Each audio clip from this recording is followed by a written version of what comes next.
कार्तिक महात्म के अंतर्गत गंगा जमुना की कथा। एक गंगा थी, एक जमुना थी।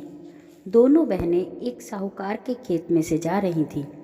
जमुना ने 12 दाने गेहूं के खेत में से तोड़ लिए। गंगा बोली कि बहन, या तो चोरी हो गई, तुझे तो पाप लग गया। जमुना बोली, अब ये कैसे उतरेगा।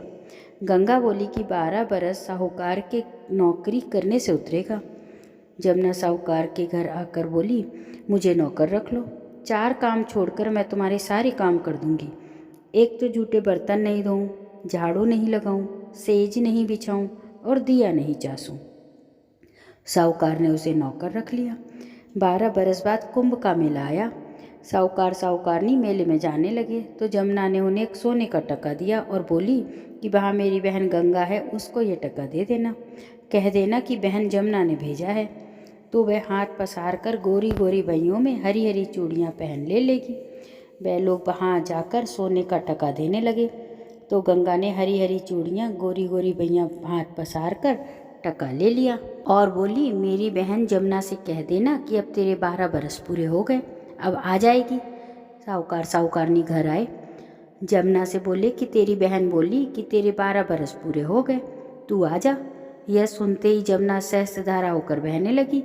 साहूकार साहूकारनी को जब ये पता लगा कि जमुना माता हमारे सारे काम करती थी तो मूंदे माथे पड़ गए और सोचने लगी, अब हमारा पाप कैसे उतरेगा।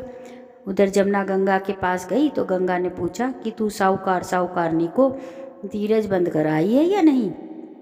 जमुना बोली, मैंने तो कुछ भी नहीं कहा।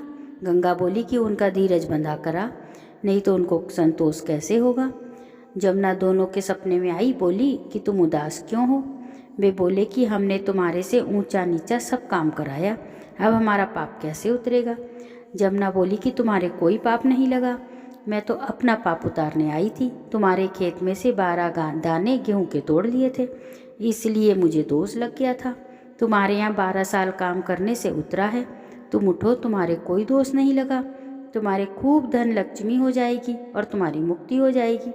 हे जमुना माता, जैसे मुक्ति साहूकार साहूकारनी को दी वैसे सबको देना, हमें भी देना, सारे परिवार को देना। बोल गंगा मैया की जय।